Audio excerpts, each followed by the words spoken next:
think a lot of kids and having grown up as well, there have been a lot of questions in my head in terms of myself, my capabilities and my abilities. Something called self-doubt is definitely something that has been an issue that I have probably faced and overcome.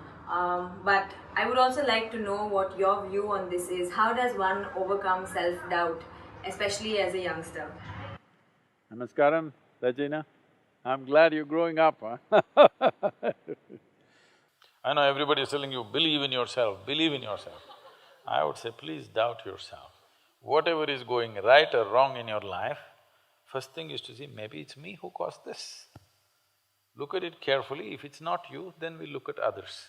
The so-called confident idiots are stepping on everybody's everything and walking.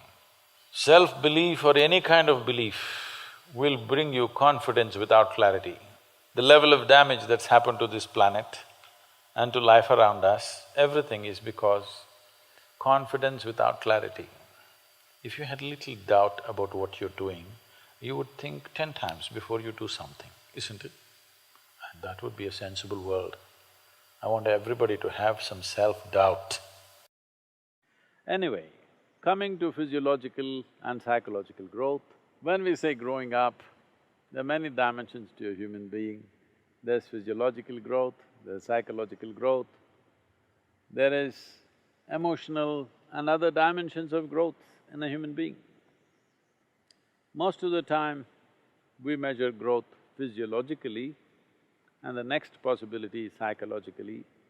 See, body is a very tangible element. So it grows at a certain pace.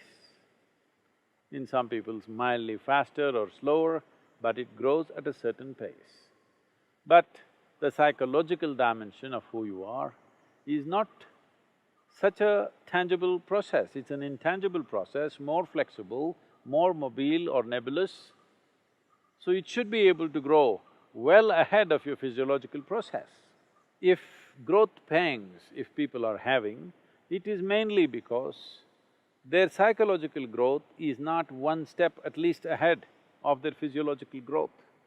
So, though the same things have happened to trillions of people on this planet forever, still it looks like it's happening for the first time in the universe and they're surprised and they're shocked and many things. This is just because their psychological growth is behind their physiological growth. This is very important. In a society, we create a situation where every child is psychologically at least one step ahead of their physiological growth.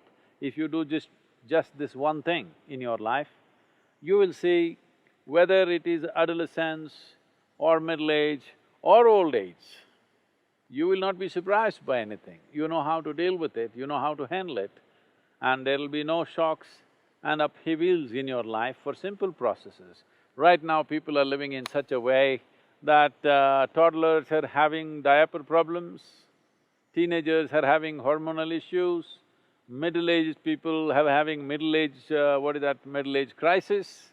Old age, of course, people are suffering. Tell me one dimension of life people are not seeing as a problem. Life is not a problem, life is a certain process.